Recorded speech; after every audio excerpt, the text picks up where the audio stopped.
میں نے جو بات بیان کی ہے وہ یہ ہے کہ ایک چیز ہے کفر کی سزا ابدی جہنم ہے۔ اس کے لیے اللہ تعالیٰ نے یہ بات قرآن میں واضح کر دی ہے کہ یہ سزا اس وقت دی جائے گی جب کسی شخص نے جانتے بوجھتے حق کا انکار کر دیا۔ فلاں شخص نے جانتے بوجھتے حق کا انکار کر دیا ہے، حق اس پر واضح ہو گیا تھا لیکن وہ ماننے کے لیے تیار نہیں ہوا۔ اس کے نہ ماننے کی وجہ اس کی ضد، اس کی ہٹ درمی اور اس کا تعصب ہے۔ اس کو میں یا آپ یا کوئی عدالت نہیں جان سکتی۔ ہم جو کچھ کر سکتے ہیں وہ یہ ہے کہ ہم یہ بتائیں کہ کفر کیا ہے، شرک کیا ہے، یعنی ہم اس پر تو گفتگو بھی کریں گے، اس کو واضح بھی کریں گے، لوگوں کو اس سے بچنے کی تلقین بھی کریں گے، لیکن فرد کی تکفیر کرنا کہ فلاں آدمی نے کفر کا ارتکاب کیا ہے، یہ وہ چیز ہے کہ جس کا فیصلہ اللہ اور رسول کے سوا کسی کے لیے کرنا ممکن نہیں۔ رسول بھی اس لیے کہ اس کو اللہ کی طرف سے یہ بتا دیا جاتا ہے کہ اب یہ لوگ ہٹ درمی پر اتر آئے ہیں اور یہ اب حق کو ماننے کے لیے تیار نہیں ہے، یہ اب جان بوجھ کر حقائق کا انکار کر رہے ہیں۔ کسی گروہ کے بارے میں ہم جو فیصلہ کر سکتے ہیں وہ اس کا غیر مسلم ہونا ہے، یعنی مسلمانوں کی ایک جمعیت ہے وجود میں آ چکی، مسلمانوں کی اس جمعیت میں کون شامل ہے اور کون شامل نہیں ہے اس پر ہم حکم لگا سکتے ہیں۔ چنانچہ دنیا میں اس وقت جتنے بھی لوگ مسلمان نہیں ہیں وہ نان مسلم ہیں، غیر مسلم ہیں۔ ان میں سے بہت سے ہیں جو شرک کا ارتکاب کر رہے ہیں، بہت سے ہیں جو کفر کا ارتکاب کر رہے ہیں۔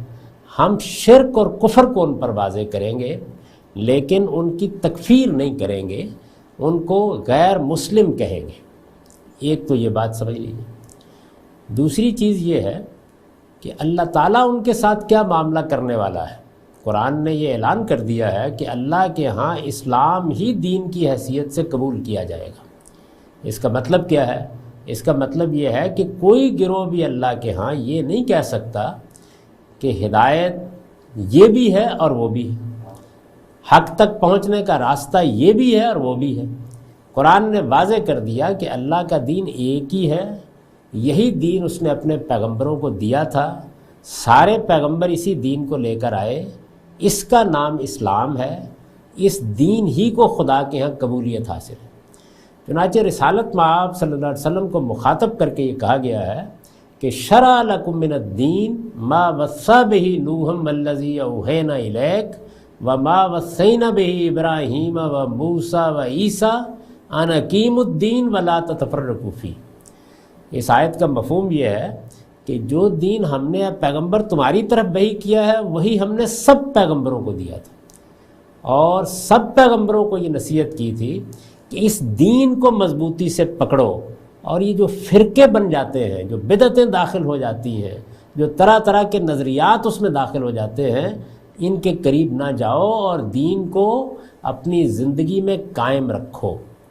یہ قرآن نے واضح کیا اور یہ مضمون کئی جگہ قرآن میں آیا ہے۔ تو آیت کا مطلب جس کی طرف آپ نے اشارہ کیا یہ ہے کہ خدا کے ہاں کوئی دو دین نہیں ہے۔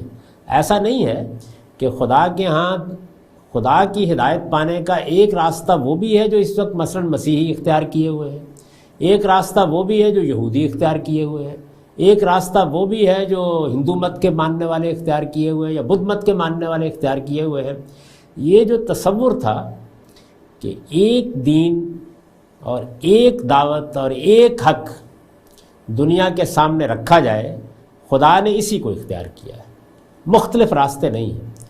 یہ معلوم ہے کہ ہندوستان کے فلسفی زیادہ تر یہ مانتے ہیں کہ اصل مسئلہ بھگوان تک پہنچنا ہے، خدا تک پہنچنا ہے، خدا کی معرفت حاصل کرنا ہے، خدا کی خوشنودی اور رضا حاصل کرنا ہے۔ اس کے لیے مختلف راستے ہو سکتے ہیں اور سب درست ہو سکتے ہیں۔ یہ بات قرآن نہیں مانتا، وہ یہ کہتا ہے خدا تک پہنچنے کا راستہ صرف وہ ہے جو خدا کے پیغمبروں نے بتایا ہے، اس راستے کا نام اسلام ہے۔ اسلام کے معنی ہے خدا کے سامنے سرفگندہ ہو جانا۔ تو یہ قرآن مجید نے واضح کر دیا ہے۔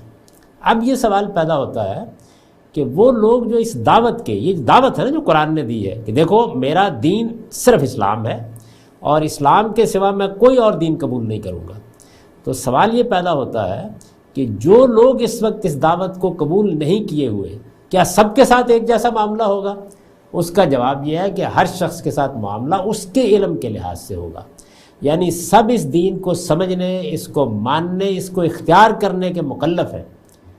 یہی واحد راستہ ہے جو اللہ نے بتا دیا ہے، لیکن اللہ نے ایک دوسرا قانون بھی بتایا ہے، اور وہ یہ ہے کہ جب تک حجت تمام نہیں ہو جاتی اس وقت تک میں کسی کو عذاب میں مبتلا نہیں کرتا۔ یہ قانون دنیا میں بھی ہے، یہ قانون آخرت میں بھی ہے۔ اتمام حجت ضروری ہے، اس کو بیان کیا ہے، کئی جگہوں پر بیان کیا ہے، یعنی رسولوں کے باب میں بیان کیا ہے کہ یہ سلسلہ اس لیے قائم کیا گیا تاکہ کوئی خدا کے حضور میں عذر نہ پیش کر سکے۔ عہد الست کا حوالہ دیا گیا تو یہ بتایا گیا کہ اس لیے ہم نے یہ عہد لیا اور تمہارے اندر اس کو ودیت کر دیا، الہام کر دیا، تاکہ تم قیامت میں کھڑے ہو کر یہ اور یہ عذر نہ پیش کر سکو۔ تو قطع عذر ضروری ہے۔ قطع عذر جب ہو جاتا ہے تو پھر اللہ کے ہاں یہی بتایا جائے گا اور پوچھا جائے گا کہ تم نے اسلام قبول کیا یا نہیں کیا۔ لیکن اگر کوئی آدمی کو عذر پیش کر دیتا ہے، اور وہ بہت سے آزار ہو سکتے ہیں، قرآن کی یہ آیتیں بتاتی ہیں، دعوت نہیں پہنچی، پیغام نہیں واضح ہوا، اس راستے پر آدمی چل پڑا لیکن منزل تک نہیں پہنچ سکا۔ قرآن مجید سے یہاں تک معلوم ہوتا ہے کہ دل میں ایمان اتر گیا لیکن اظہار کی توفیق نہیں ہو سکی۔ اس طرح کے جتنے معاملات ہیں وہ لوگوں کے احوال کے لحاظ سے دیکھے جائیں گے اور اسی کے لحاظ سے ان کے ساتھ معاملہ کیا جائے گا۔ یہ باتیں ہیں جو میں نے لکھی بھی ہیں، کہی بھی ہیں۔ ان میں اگر کوئی سوال پیدا ہوتا تو ضرور بتائیے، اور آپ کے سوال کا کوئی حصہ رہ گیا ہو تو آج راہ کرم پھر پوچھ لیجیے۔